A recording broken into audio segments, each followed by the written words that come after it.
what impact can we truly have as individuals in this vast and complex world?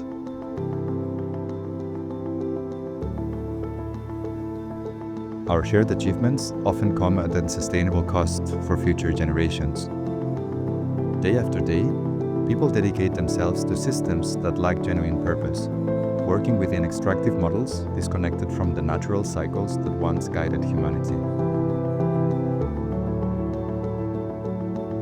Yet, across Europe, collectives are joining forces to amplify regenerative alternatives, showing the power of communities united by a shared purpose. The Communities for Local Green Deals project, a partnership between ECOLISE, Gen Europe, ELARD, ECON, ECLEI, and CEI ISCTE, amplifies the voices of those leading change at the local level. In a polarized society facing multiple crises, these communities prove that our collective power far exceeds what any of us could accomplish alone. This interactive documentary follows the stories of 10 changemakers working across 5 crucial topics. Each one reveals how community-led transformation strengthens local supply chains, empowers women, raises awareness about climate issues, and brings youth into decision-making. How can a community-led approach be truly transformative? What makes these local initiatives so powerful in addressing systemic issues? And how can we unlock the potential needed to tackle today's most pressing challenges? Join us on this journey through stories of practical action, where everyday decisions become political acts with far-reaching impact. You won't just witness transformation, you'll take part in it through this interactive experience, answering questions and discovering how these approaches might take root in your own community.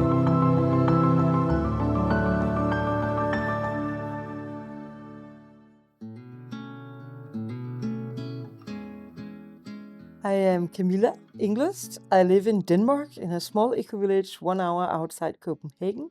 The eco-village is called Hallinge-Lille and has existed for good 20 years. Yeah, this year. We are 55 adults and 30 children living together in 25 households. Yeah, in a very rural landscape. I see myself as a scholar activist in service of regenerative communities. I was trained as a sociologist, but in practice, I'm a transdisciplinary social scientist. And I'm also bringing more and more insights from the humanities and also from the natural sciences into my work. I firmly believe that in order to face the polycrisis that we are going through, and also to create knowledge-based instruments that are truly productive and truly useful, we need a radical transdisciplinarity, and we need to rediscover what it means to be a generalist. I think in general, people have lost faith a little bit in national politics, maybe also European. But on a local level, I think trust is more there. It's closer to our everyday life. It's people that we know, the faces, voices. We are called for committees and so on. So locally, I think people are quite engaged, quite disengaged, and have lost faith a bit in the political system when it comes to the national level. So I think that communities are rebuilding political trust. First of all, by expanding the boundaries of what we tend to perceive as the political, beyond mere voting or mere participation in protests, and into understanding how power is played out in the everyday life. Not only power over, but also power with. We were the strange ones, the weird ones, the innovative ones, the entrepreneurial ones. We wanted to have an energy community. We wanted to clean our own water. We wanted to sort our waste in many more fractions than the municipality would do and so on. That's 20 years ago.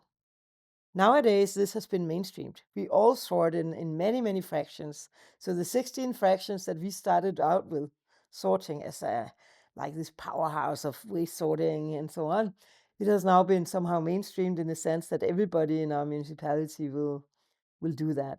So I think we have moved through those last 20 years from a place of opposition to a place of more like support. So I think from opposition to support characterize very much the 20 years that we've been going through.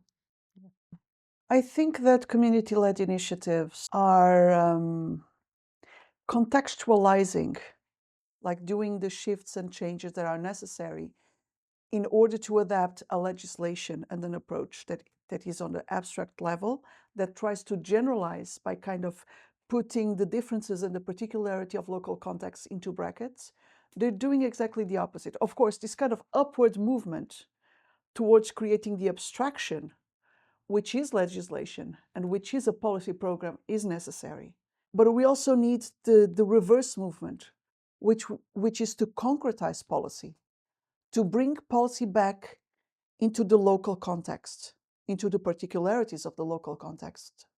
And that's what community-led initiatives are doing, concretizing the Green Deal, adapting it to the particularities of their local context, both in its ecological and also social dimension.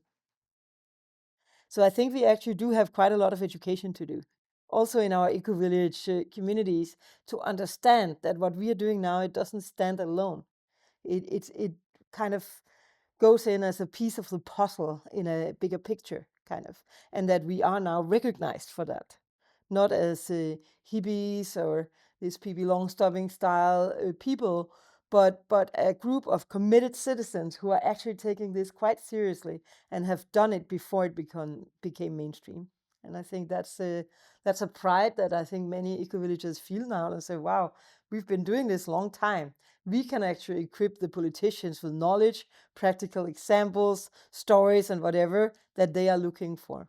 And I think that really signals a new kind of and a new level of collaboration that we have seen before.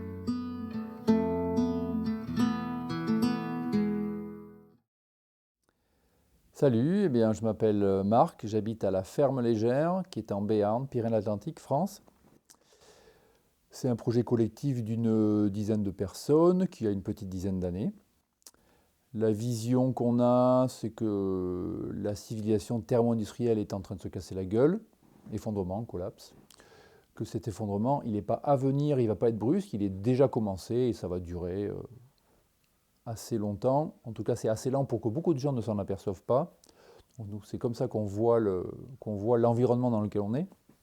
Et la raison d'être du projet, c'est d'expérimenter un mode de vie qui serait soutenable et pas simplement écologique. Soutenable, c'est-à-dire soutenable dans le temps, durable vraiment. Un mode de vie avec une empreinte écologique inférieure à une planète. Et on expérimente pour ça en tout domaine. Donc sur l'alimentation, bien sûr, on produit une partie de notre alimentation. Sur la mobilité, il n'y a pas de voitures individuelles, elles sont partagées. Elle est partagée parce qu'il se trouve qu'il n'y en a qu'une en ce moment. Beaucoup de vélos électriques. Et puis voilà, sur d'autres domaines, on cherche à réduire notre empreinte écologique dans tous les domaines. Voilà. My name is Maxim Zalewski. I'm from Ukraine, and 6 years ago I started to making our eco-village network. And I come to Ukraine and start to speak with leaders of our eco-villages how to make a network. And we start to make a network, and we start to make an NGO. And we communicate with people and tell about Gen, tell about possibilities, and some people say yes.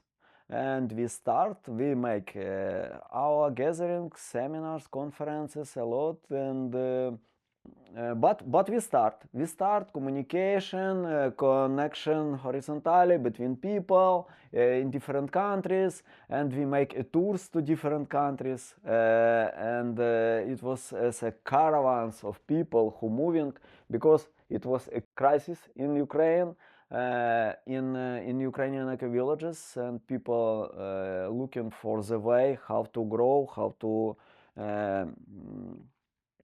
create new vision, because it was 4 years of the war with Russia, because this war started in 2014, and 2018 we have this crisis because a lot of our villages, it was a Slavic ideology, and it was cutting of this ideology, because they together work a lot with Russian eco-villages and Belarusian, and when they cut it, a lot of people was in big and deep ideological crisis and depression, because and a lot of them move to Russia after that, and a lot of them big in conflict, and it was first our crisis.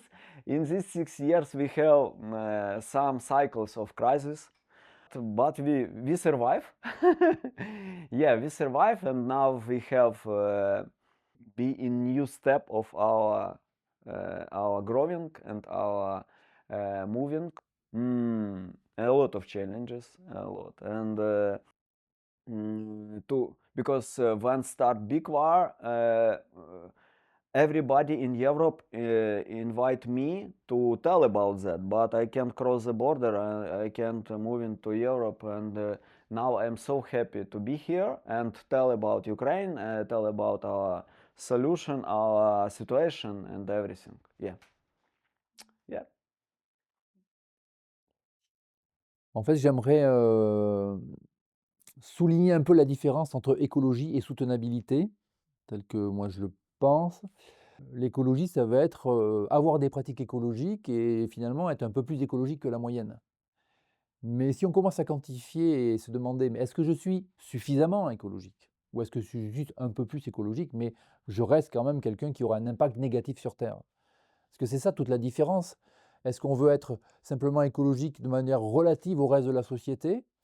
Ou est-ce qu'on veut être plutôt écolo dans l'absolu? C'est-à-dire par rapport à tous les êtres vivants sur Terre, et qu'est-ce qu'on fait? Donc nous, c'est ça qu'on essaie de travailler et que j'aimerais souligner.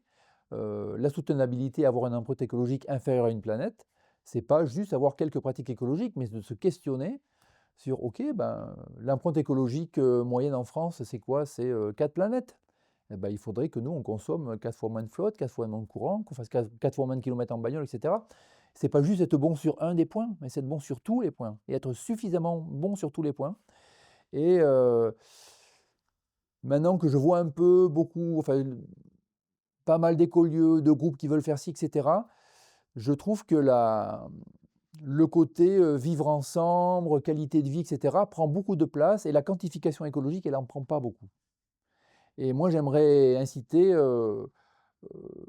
tout le monde dans les écolieux à quantifier un petit peu plus, à se demander, ok, la performance écologique, on en est où? Et ok, c'est très bien de faire du yoga, mais si c'est pour au final faire quand même son voyage en Inde tous les ans parce qu'on ne peut pas s'en passer pour aller voir son maître, c'est pas de l'écologie, c'est autre chose. When we start, when start a big war in 2022, we sitting and thinking about of layers of our problems, yeah. And first layers, it was about food, how to grow a food. We have a lot of refugees. In that time, it was more than 3,000 of refugees who come to our villages. And we sent about 35 greenhouses. It helped a lot of people.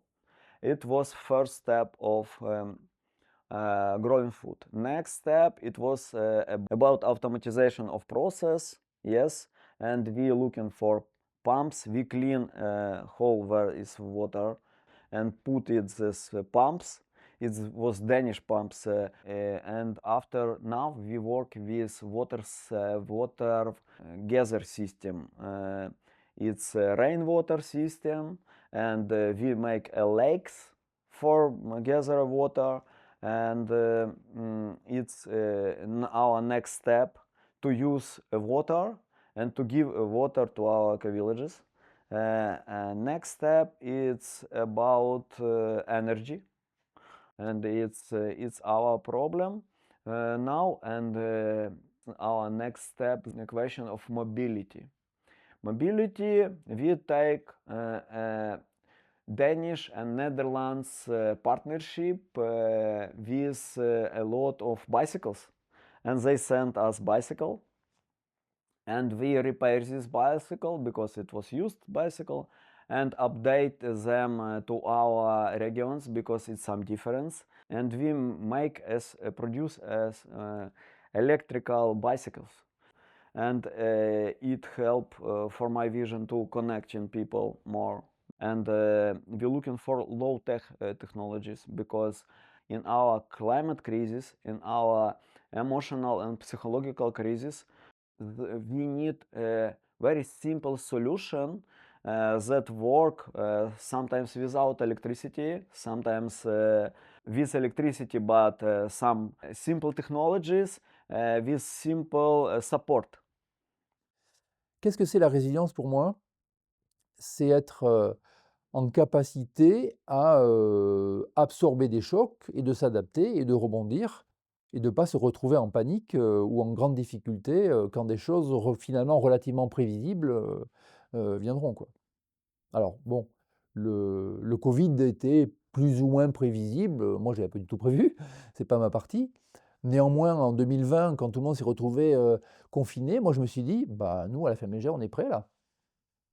On a créé un lieu où on a une certaine autonomie alimentaire, il y a des activités sur place, on est en collectif, donc même si on est fermé chez nous, il reste encore des interactions sociales. Pour nous, ça s'est passé, mais tranquillou. La résilience, c'est d'être prêt pour ce qui va arriver très bientôt. C'est pas la peine d'essayer de se préparer à un truc qui arriverait dans 10 ans ou 20 ans, ou dans le gros collapse, le chaos total, mais se dire, être prêt à ce qui va arriver dans pas très très longtemps. Enfin, se questionner sur les besoins de base et puis essayer d'y répondre en partie soi-même. Déjà, rien que de les comprendre un peu plus, de comprendre que ici au village, l'eau qui arrive dans les tuyaux, elle vient d'un puits qui est à 30 km. Et 30 km de collines, donc des tuyaux, des pompes, etc., quoi. Tout ça, ça marche parce qu'il y a plein d'énergie. Si demain il y a moins d'énergie, ok, on va faire comment? On a maintenant le temps, le loisir, l'énergie, l'argent pour mettre en place des choses. Un minimum vital, quoi. Quand l'eau sera coupée, ça sera trop tard, hein.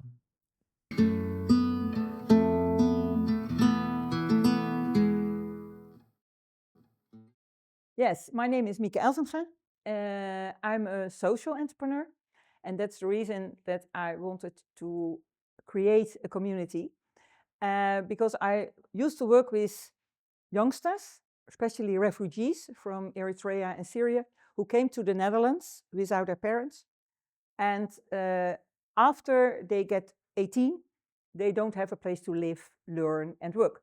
So I thought maybe we can organize it in a way that we can address a few topics we have to deal with in the Netherlands in the moment. That is reusing farms because farmer stops, and that we can help these youngsters to live in a farm and learn all kinds of skills.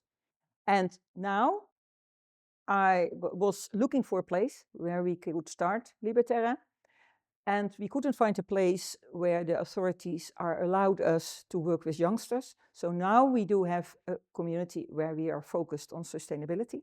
And we are living there now with 22 people, 16 adults, 6 kids. And we are with 12 women and 10 guys. I'm Mauge Cañada. I'm part of this project from the beginning. We started this project in 11 years ago. And Arterra is, it's a project we are living here in a big building, more or less 30 people, little and bigger. It's an intergenerational project. It's a co-housing project, eco-village project, and eco-social project. So we have like different pillars or ways to develop our project. And about myself, I'm a facilitator, I'm a psychologist, I'm a mediator also in conflict. So I work a lot with groups, not only with the groups where I'm leading or working, but also other groups, my professional development. I'm also, how to say in English, gardener. So I have my garden, and I'm also friend, I'm a grandmother, mother. So yes, I have all these little parts of my identity that I think all of them are, for me, are important. So this is me. And what I think is very important as well is that women will not behave like men. That we really take our women leadership in connection with other people. I think this is when you look at the difference between feminine and masculine leadership. Masculine leadership is more about reaching a goal, and feminine leadership is more about find the connection, and when you do have the connection, you can make next step together. And that's also the difference what I see between northern countries and southern countries. They are investing in relationships much more than we do. When we are in meetings, we start immediately with, okay, welcome, coffee, and this is the topic, and here we have to talk about. And I really like it how southern countries does it by building up relationship first, and when you trust each other, the business is done in a moment, because you know already if you can work together.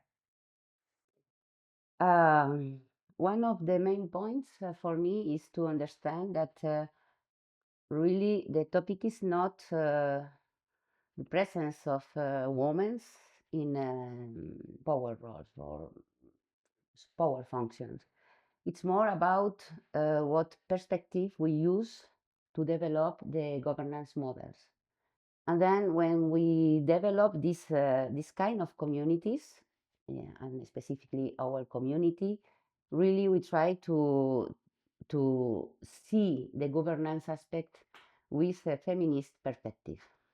So and I think for us it's important to understand that it's not only the models, it's also how we are looking for. So in this case, we need this feminist perspective to develop the women's participation, but not only the women's participation, is all the participation of the diversity of people in a place, in a community, but also in the world. So it's really more open than not only for women.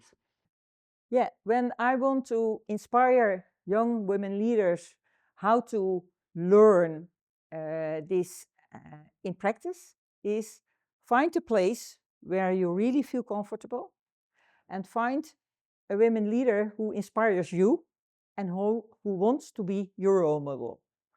So you can learn and see, and also know that don't copy what your role model does, because your own authentic way of doing, working by the heart, that's the most important. Then you really connect. Leadership is not something as usual, no? As usual is really is to develop our talents, our capacities, abilities, to develop it for the community. And it's not something that you can identify as a characteristic in yourself. You are not a leader. You are inhabiting this role of leadership. And this little difference is very, very big difference because you don't identify yourself with power. You identify yourself with a service. And it's not really the same. For sure, we need mostly the women and other marginalized population. We need to empower ourselves and develop more abilities and learn and really transform also with different leadership styles. You know, we can also transform what is our conception about leadership. Now, what I think is that there's really a difference between countries. I think in Western Europe, and especially in the Netherlands, we have a culture that we are not afraid to express ourselves. And we have a culture to be very efficient, to be to the point, and that we say we don't accept this, and then not sitting waiting till somebody else does it, but we want to do it ourselves. I think that that's also a cultural topic. And I've seen a lot of countries that people are more shy, that women especially are more shy because they are not used to. Or also in schools, maybe it's not now anymore, but what I saw in Czech Republic was that the way they teach in school was that the students had to listen to the teacher. And a 1 hour talk, 1 hour lesson, they had to listen 50 minutes. And in the Netherlands, I see that we are more used to work in an interactive way. Not every school does it, but we are more common to it. So I think that there are really big differences between countries and cultures.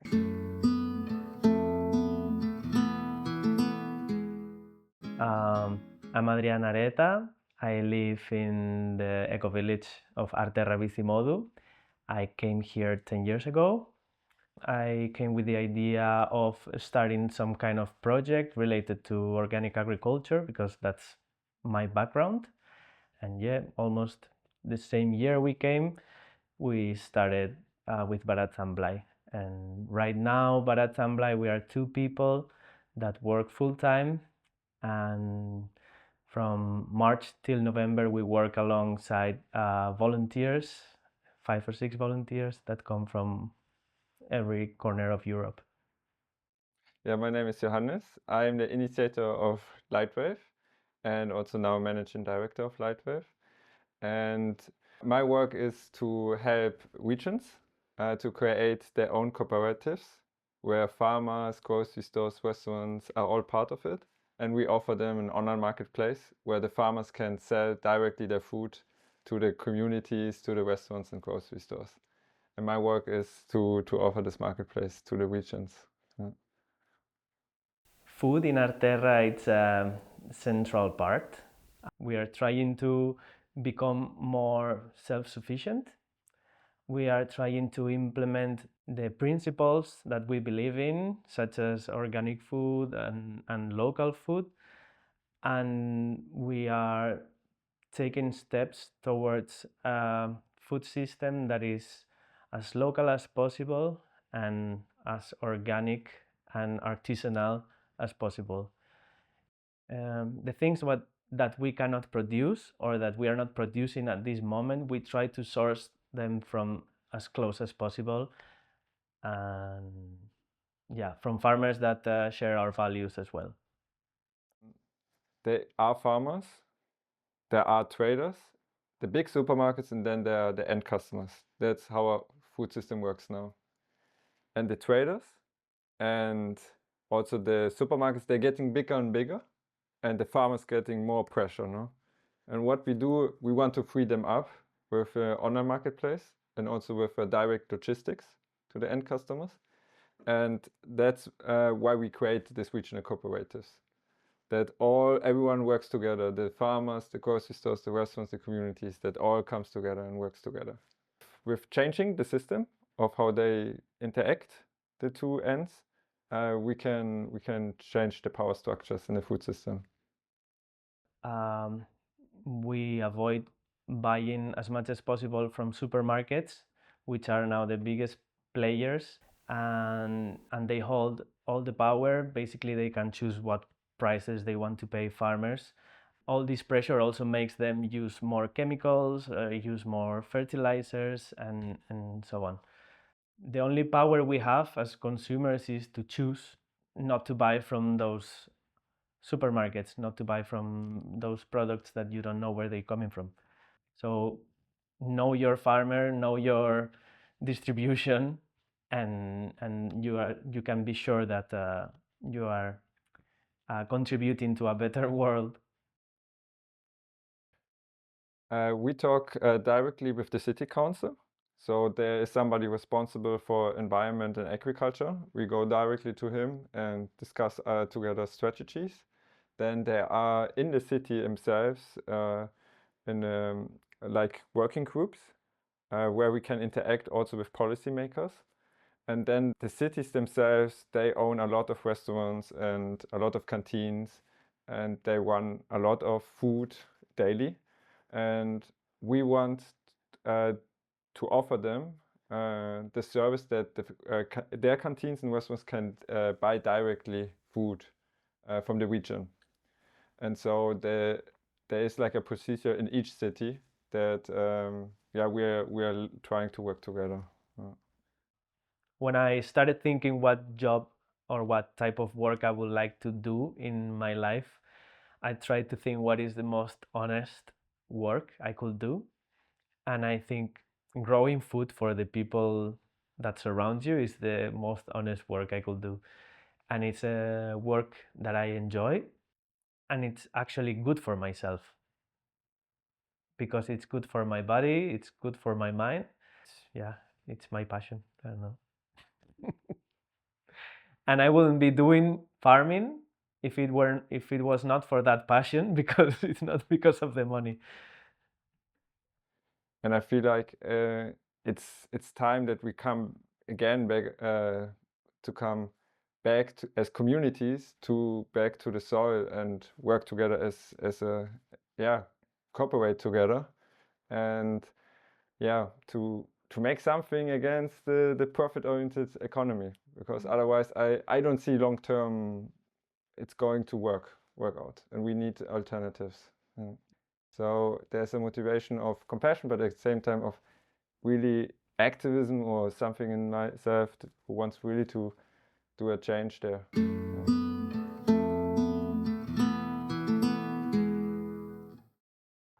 My name is Jenny, I'm Italian. My real aim is to work with people to enhance our way of relating together, to find better ways to collaborate, to find a more meaningful way of being on this planet and doing it together. So it took form of facilitation for organization, it took form of accompaniment for people, personal and group development, and part of this is also Arterra, the community eco-village where I live in, which has been a great help for me in really mastering, experiencing, and guiding these kind of processes and feeling it in my skin. So I'm Matteo, or Theo, and I lived in an eco-village for 3 years in Sweden. Meanwhile, exploring a lot of eco-villages in Europe and be involved first with Gen and different eco-village network around Europe. And since 1.5 years, I'm involved with NextGen as in the delegate circle. And to tell more about NextGen, NextGen is the youth branch of the eco-village movement, and try to engage more and work more with youth inside the eco-village movement, to get closer to the eco-village movement, visit eco-villages and getting opportunities to be involved in the movement. And this is the case that many youth that were part of NextGen now are part of Gen, for example, and there is a lot of exchange between the two organizations as well, and collaboration. So intersectionality is a big topic and includes different areas, different type of marginalized group, as we call them.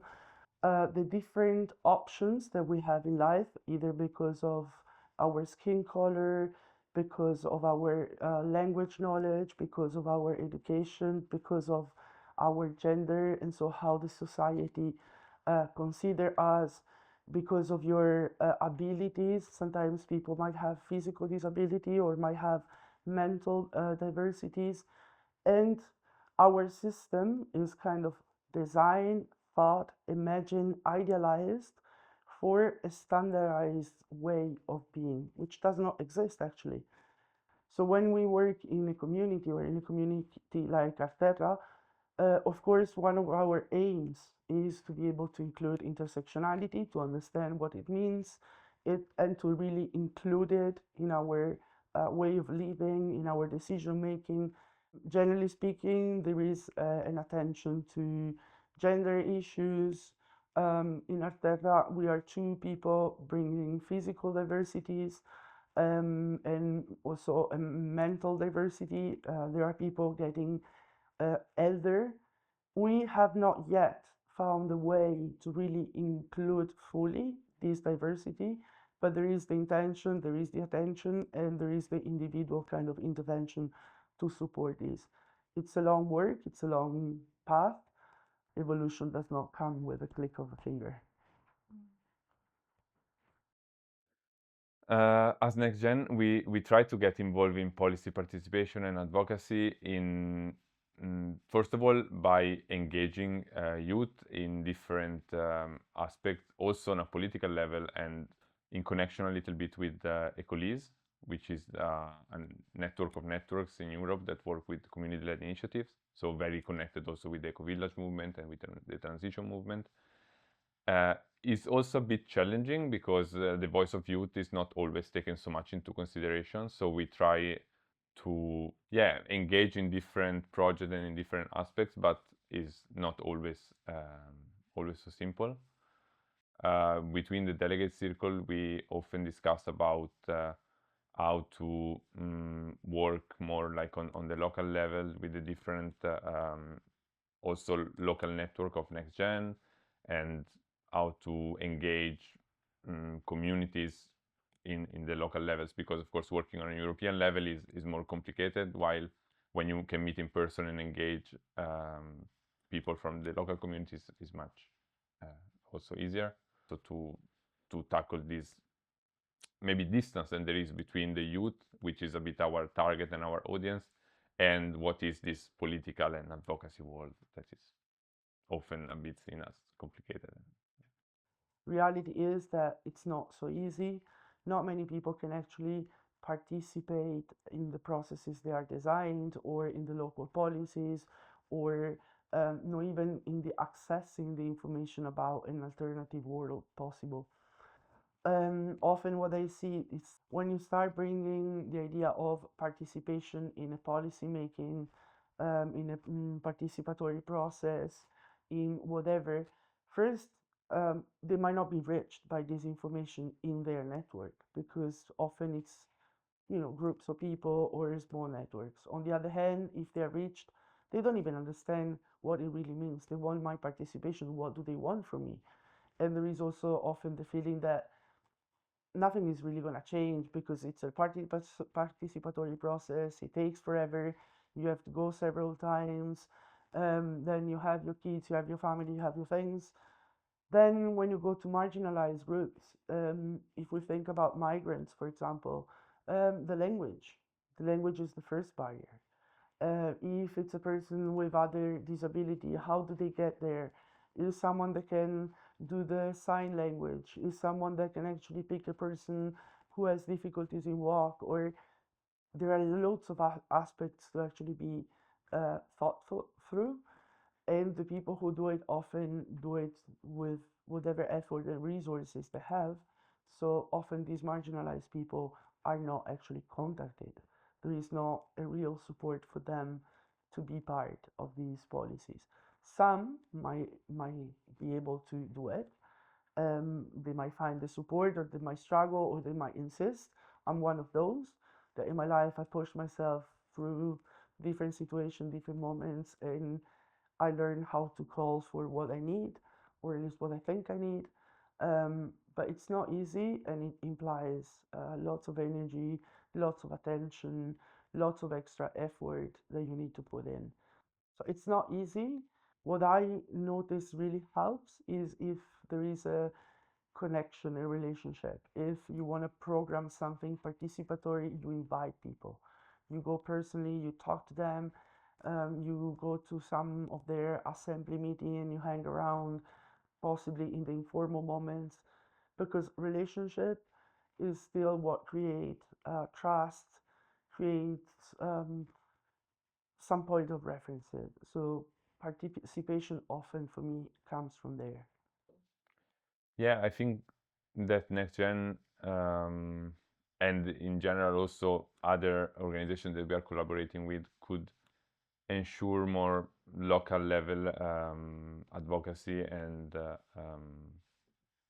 policy participation, and also with the creation of more local next-gen networks and more spreading a bit more our roots, let's say, in a local level, where the young people can actually make an impact on their local level and local municipality or local area or region as well.